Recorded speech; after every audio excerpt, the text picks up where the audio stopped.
Welcome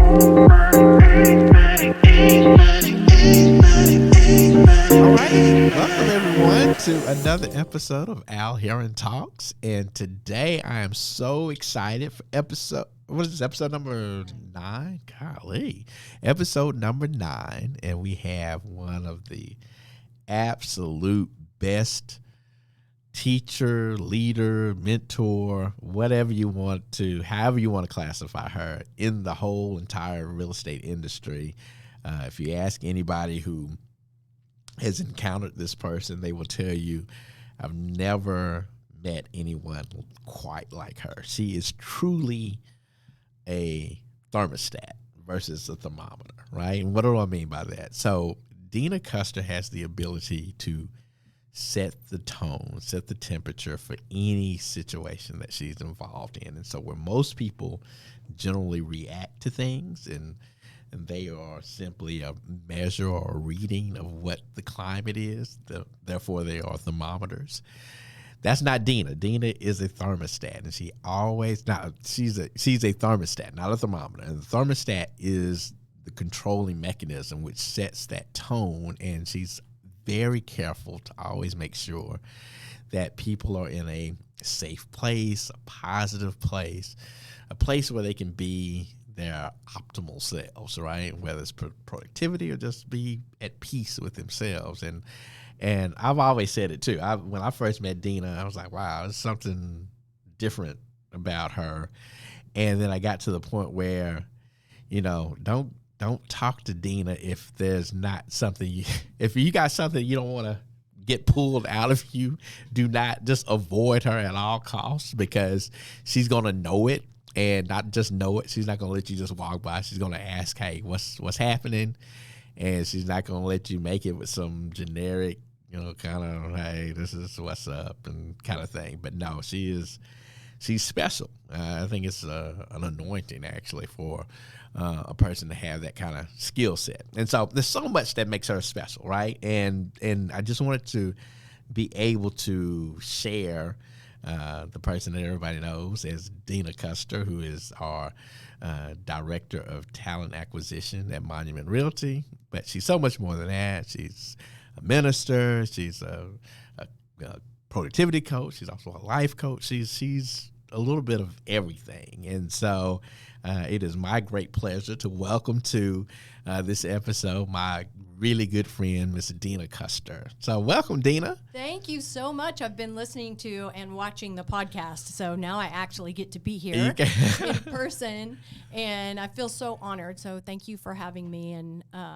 I'm so looking forward to doing this with you. Well, I've been looking forward to this since you asked me. So well, I'm so glad you were able to make it. Yeah. So this is good. And there's whenever we bring someone on, because we want to kind of get the people to know your personality first. And so I'm curious. I like to ask some questions that we wouldn't necessarily know about you, but if there is, and I'm sure there is, and I don't know if you will admit it, but is there a song that most who are listening to this who know you would be surprised that, Deana actually likes this particular song?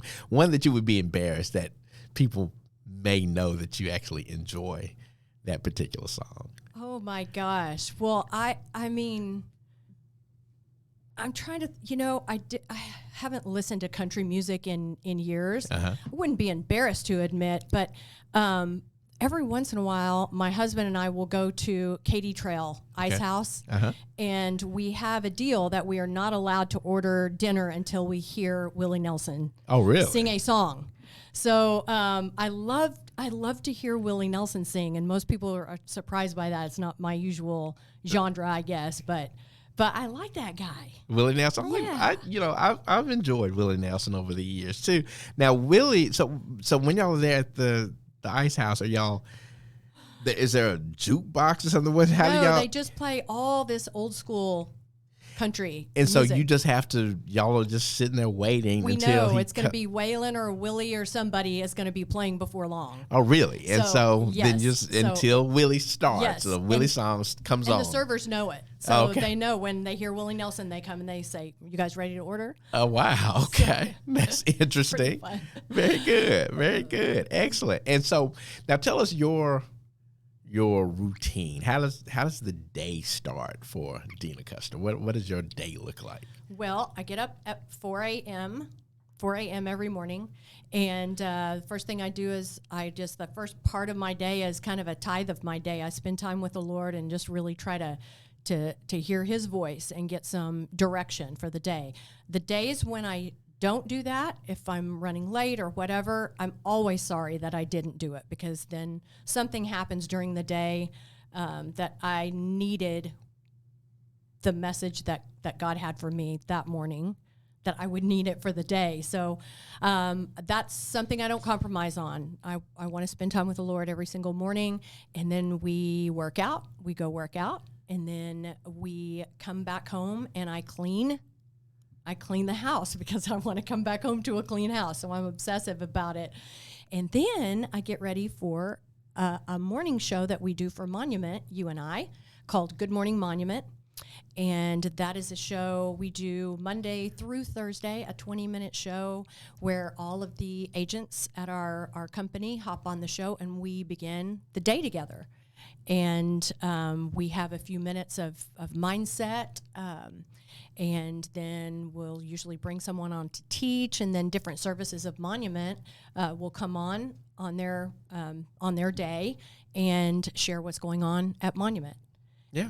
And, when I first got to Monument and heard the Good Morning Monument segment, I thought it was genius, because what you're able to do is pull all these people together who are about to get very busy, right? But before the day gets really hectic, it gets them all together, and you can kind of center them in a sense. In other words, let me help you with your mindset that you can now go throughout the rest of your day with. And I thought that was really good. And you're doing it's quick. It's 20 minutes, right? So it's not like you are having to dedicate a whole, there are places I've been where they do meetings that last 2 hours, and you're like, dude, what are we doing? Why are we doing this? And so you too drained to go do anything after it's over. But this is quick and to the point, and it helps everybody start their day. And I think it was a great idea that you came up with, implemented, and you've been doing it now for a while. I mean, at least what, 2? Yeah, at least 2 years. And it actually, the owner of our company was the one that came up with the idea. Oh, wow. And pitched it to me and says, what do you think about this? And I said, every day, every morning. And so when I decided, when I was trying to decide whether I was going to do it or not, I had some things that were going on at that time in my schedule, and I had to make the decision, is this something that's important enough for me to give up this, this thing I had going? Sure. And ultimately I decided yes, because it's an opportunity to not just influence, but encourage and ignite a bunch of people at one time. Right. And it was more than just about putting information out there. It was also starting their day off right. And, they encourage me too. I might bring the subject, but then they speak up, and then they encourage each other. And then in the chat, they're encouraging each other. And so it's ended up being a pretty special thing. Yeah, I think the synergy of it too. So you kind of get the energy of everybody who's involved, and so you've got, in that Monument, you've got such a collection of talented people. Yep. More so than just talented people, but driven people who are really trying to do something of significance. Yep. And so when you can get that group of people together and they can kind of hear the same message and get on the same page, and it does a lot. And so, yeah, I think Eddie came up with something good with that. And then he pegged you to do it, and it's gone great. So this is awesome. So I appreciate that, letting us get a little insight into how your day begins. And so what I would like to talk about now is just kind of get a little background, because I'm always curious in this kind of setting to kind of figure out how a person gets to be who they are now. So, right, when I talk to anybody and you come up, it's always the same. It's a consistency there. Everybody loves Dina. Everybody feels like Dina loves them, right? And it's not a fake thing. Oh, you do. I do. And but that's not when I talk to other people about other folks, and they'll say positive things, and that but I never run into anybody where it's consistently the same thing. And so I'm always like, okay, so how does that person become that? Because you I think life and the life lessons and experiences really kind of create that ultimate character. And so I'm just curious, so kind of tell us about your upbringing or the things that happened as you were growing up that may have contributed to this, who we see today. Yeah. Well, I was raised by two really positive parents that really instilled in us kids that we could do anything we set our minds to. And so I saw that modeled in front of me, so that positivity and that belief in other people, I saw that modeled. And then when I came to faith in Jesus as a child, something really did change in my heart too. And something was planted in me, a love for other people, a true love for other people, which you and I know is that's the love of Jesus. That's the Holy Spirit. And so that was planted in me. And so I do love people. When I meet them, I love them instantly. I might not even like them, right. but I love them, And so I think everything stems from that. Everything that's any good that I've ever done or accomplished has always stemmed from that love for people. Mm-hmm. And so I felt called to the ministry when I was a young adult, and so became ordained and started a church, and didn't know what I was doing, but started a church. And so when you started the church, how old were you when you started the church? Oh gosh, 23, 24. Really? Yeah.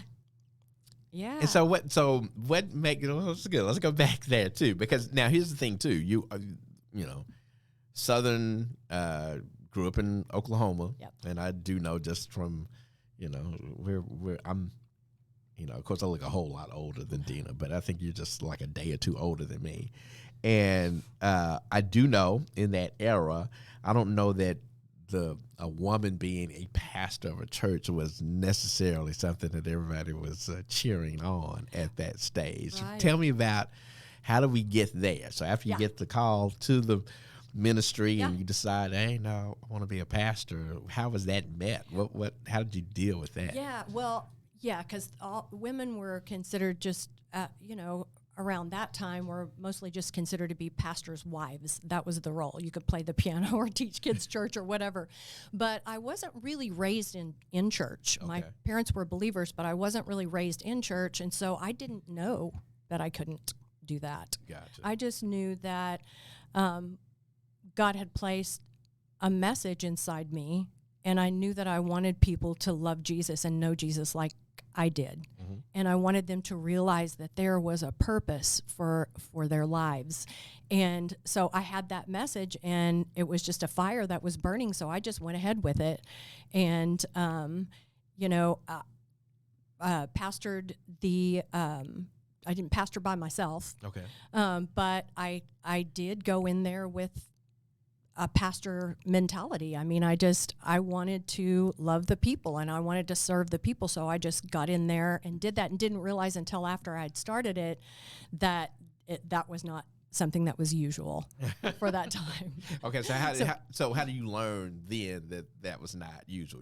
People are vocal. Okay, oh yes, okay. People are vocal. Yes, emails, phone calls, and then sometimes people would just walk right up to you and say things. And so I think the voice of the dream that God has given you, that voice has got to be louder than the voices of the naysayers, the Right. voices of people who don't see your dream. Not everybody's going to see your dream, and that's okay. That's not their responsibility to see it's your dream. It's Sure. your responsibility to, to walk in that purpose and do what you feel you're called to do. And so I just did. Gotcha. Okay, and so you're pastoring a church, and so obviously, there's a certain skill set to be able to do that. Just working with people. People can be a bit of a challenge, right? It's not like you have the ability to go work with inanimate objects where it's just, Right. putting stuff together, or working at the Amazon fulfillment center and just taking Yeah. boxes and putting them somewhere. You actually have to deal with people in this thing, and not only just people, but you got to deal with people and their issues and their drama and all that stuff. What skills did that take, and what skills did that develop in you having to deal with that? Yeah, I was going to say most of the skills developed. Gotcha.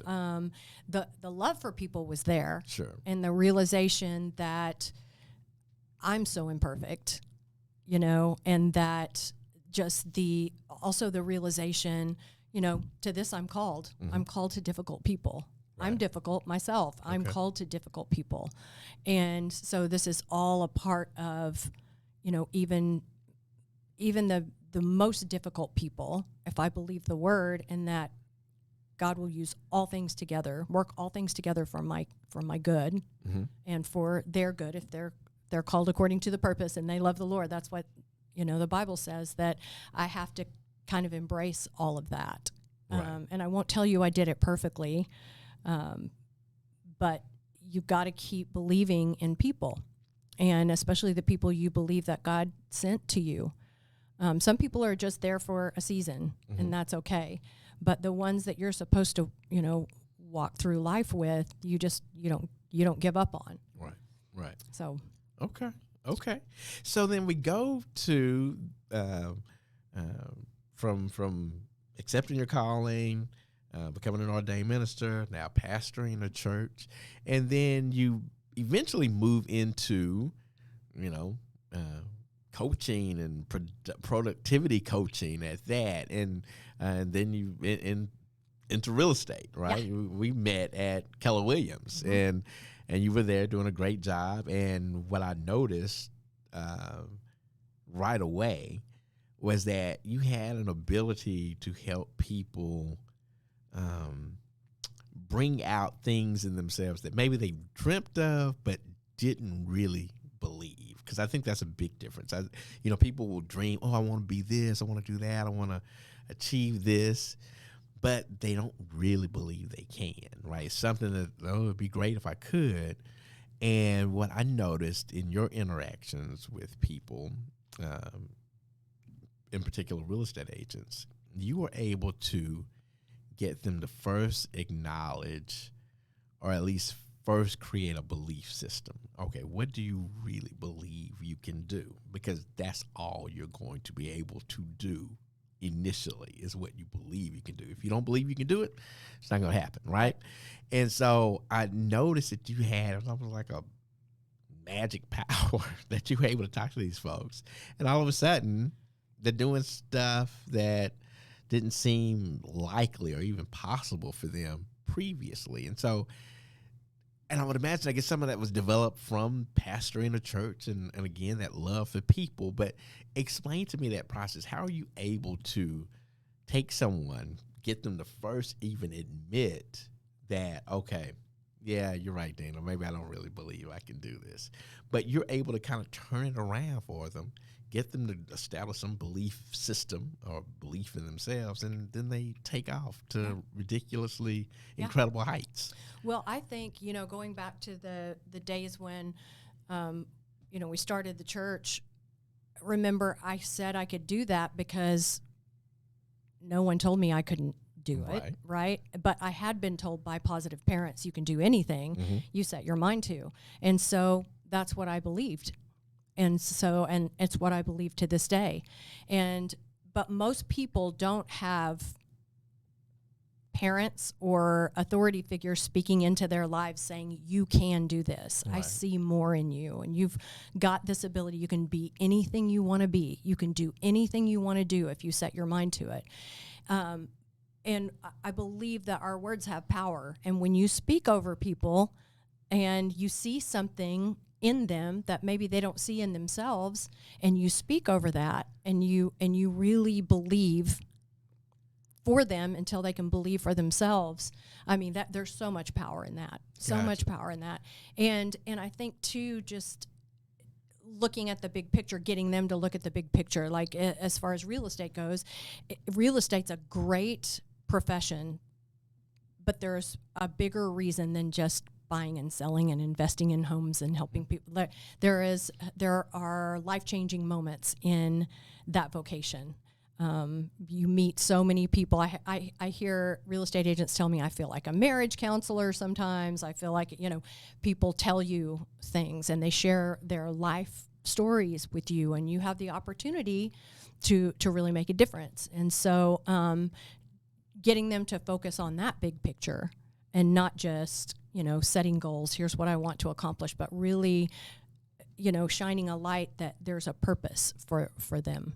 Right. So in other words, what they're doing is bigger than just a real estate transaction. They have been given an opportunity to be impactful in the lives of other people.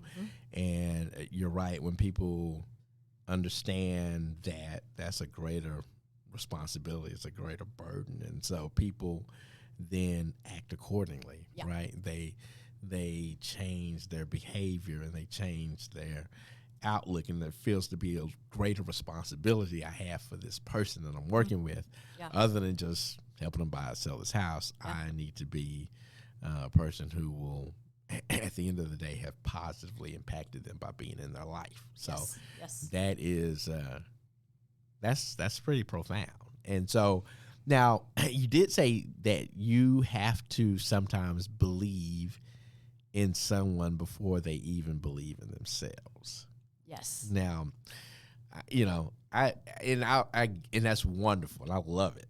And that's something I have to develop a little more, because there'll be some cats that I'm dealing with, and I'm like, okay, you don't believe it, I don't believe it either, right? In fact, I might believe it less than you believe it, and so I don't have all the time the ability to force myself, or at least allow myself to believe in some people sometimes after what I've seen or what I believe to witness, and think, okay, no, you're not gonna be able to do this. You can't do this. This is not you. You have not exhibited a eagerness to try to be better than what you are. So I can't want this more than you want it for yourself. Right. But there is, I guess, for lack of a better term, instead of me giving up on someone, I guess there is a piece of it where I have to say, okay, at least let me try. Let me try. Because, like you said, if you really believe, if you really put your mind to it, there really is not much out there one could achieve if they really. This is America. That's right. Yep. Right. Yeah. I mean, just look at all the success stories and things that happen. So I guess how does that work?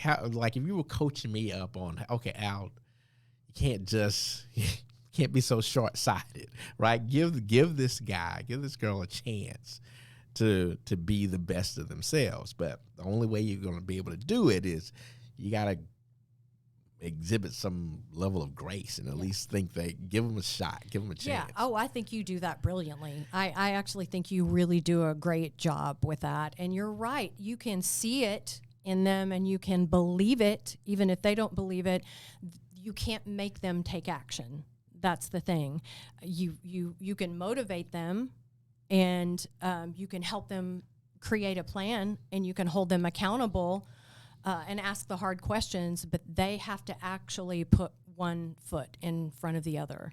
And so that's where I have to really give myself permission to back off if somebody is not going to be moving forward.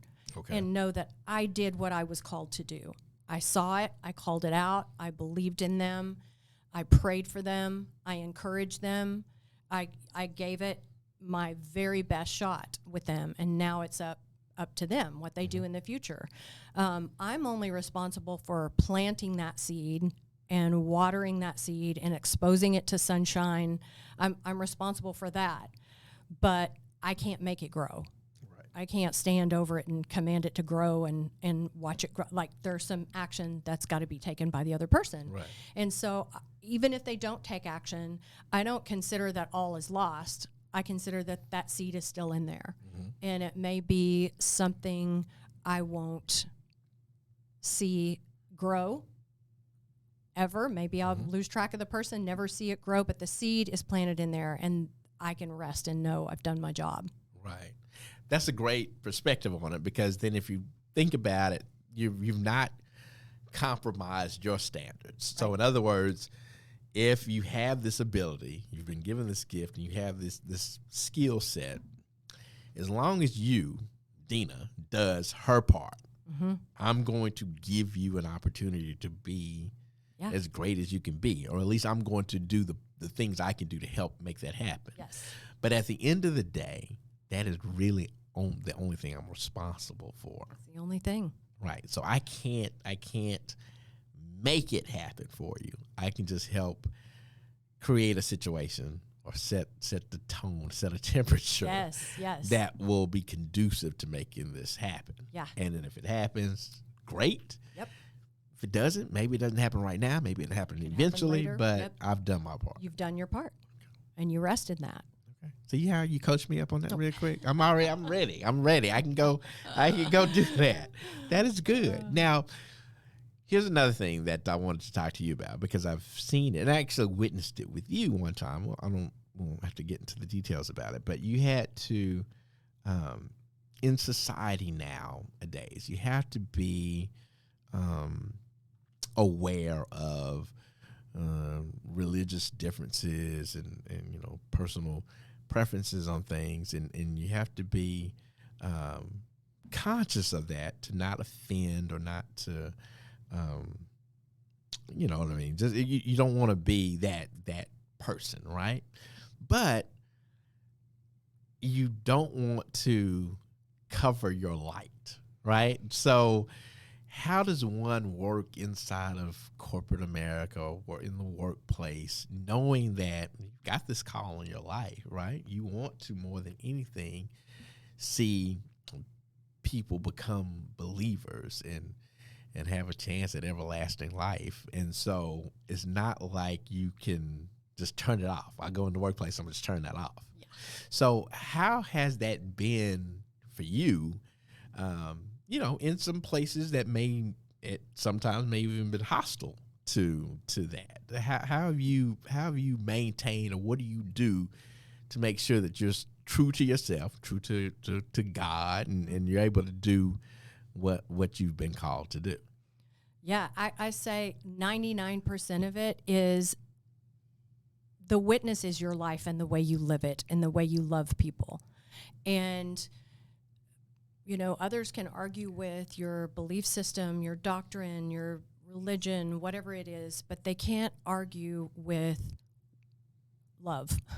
And when you love people and they see a different kind of love than they've seen before, not a selfish kind of love, but if you can love people that way and put others first, and then there's a joy that they can't name, which we know is the Holy Spirit and the joy of the Lord, and they can't name what it is, but they're drawn to that and they're attracted to that.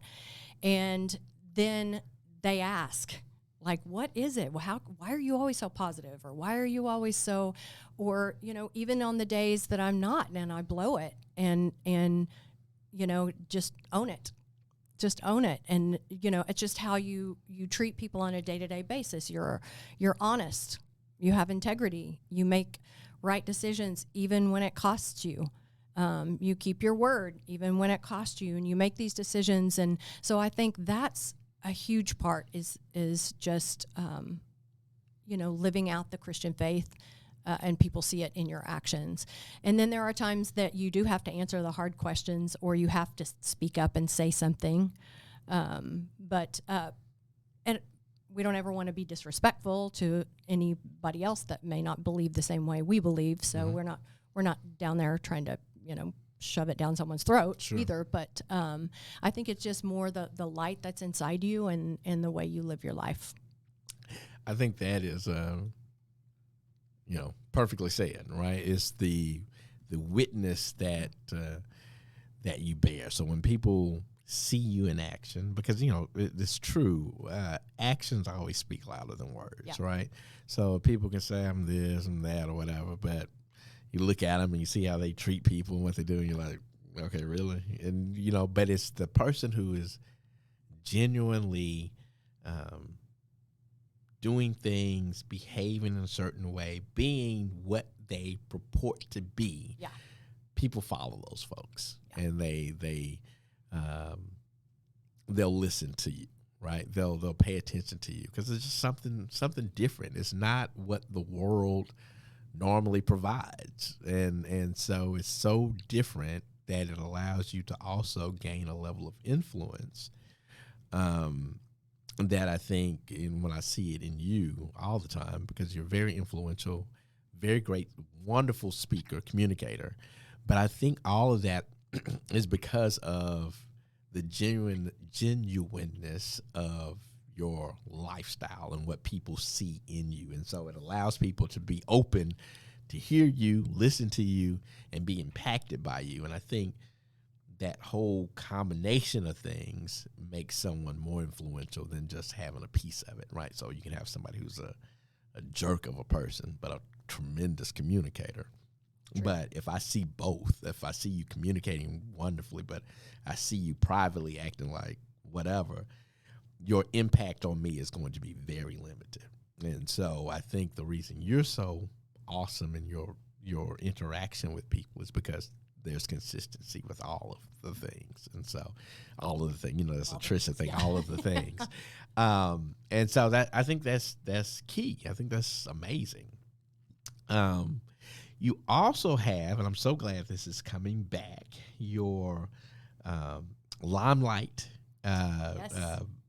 series, networking series is starting back. Yep. It's a wonderful thing that you do, and particularly is geared towards women of faith in the workplace. And so those aspiring leaders and things of that nature, and just kind of how the networking event is to provide them with a little inspiration, but also connect them with the community of other believers, and just kind of have, feel like they're walking that path with other people. So tell us a little more about that, and then let us know.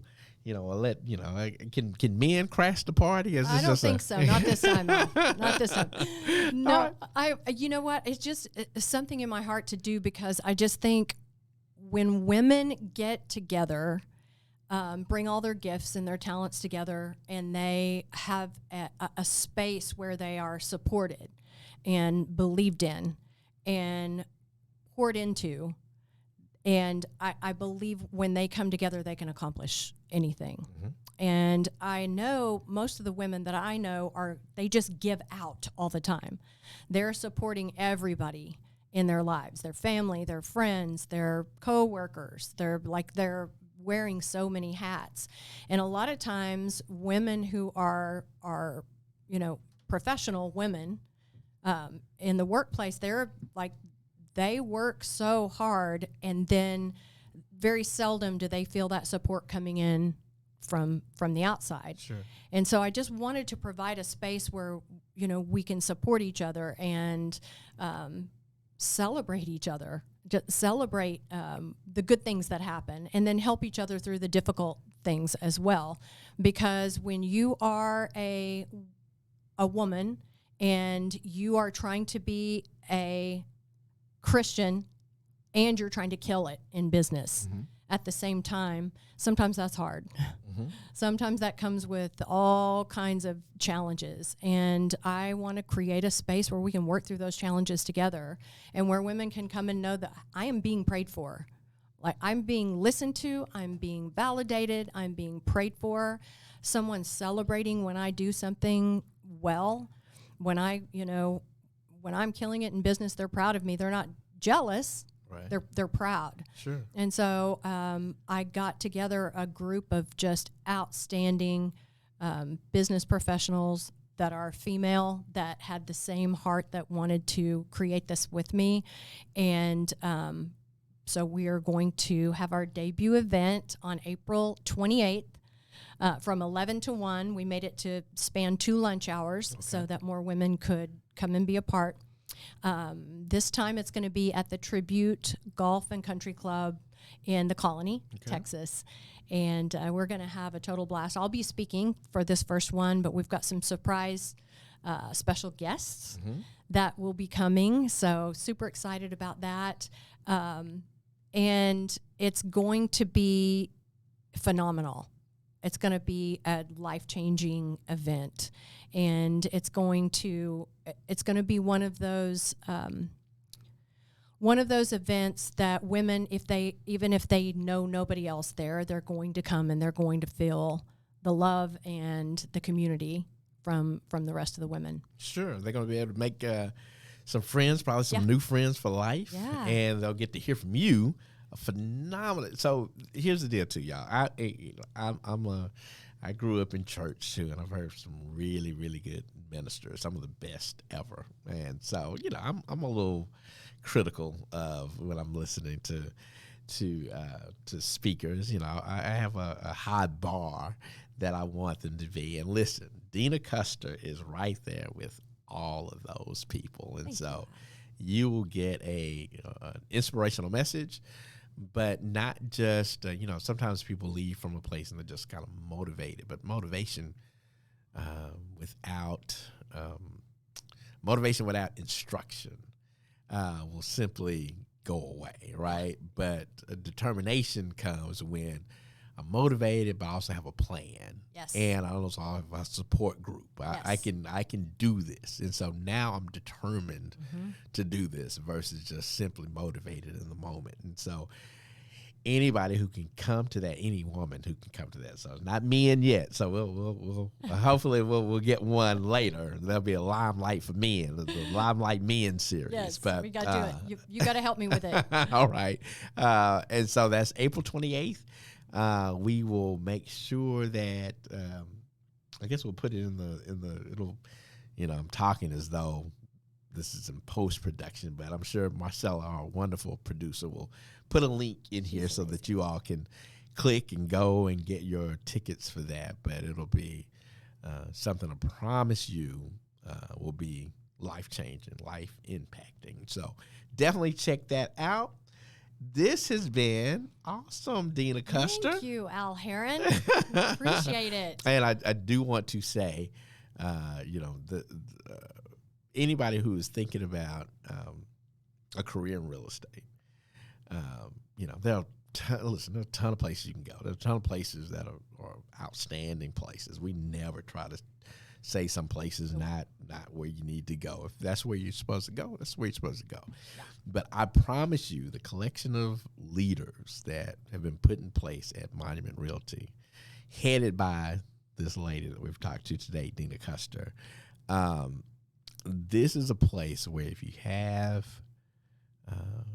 aspirations of creating something, a business, an entity that will be able to provide for your children's children, that's what we have here. Yep. We have the leadership here that will make sure that you get the push that you need and the support that you need, and that's why the place has grown. And one of the things that, Eddie and Tiffany Burns did a outstanding job in putting Monument Realty together, but one of the things they did that was probably the most important, they hired Trisha Andrews and Deana Custer to go and equip and build out the office with the talent that is here now. And so I just want to make sure I put that little plug in because this is, this is an amazing thing. And if you get a chance to know the lady who's been here with us today, you will do yourself a wonderful thing being able to get to know her. So we appreciate you hanging out with us today. Thank you so much for having me. You're more than this was fun. Yes, and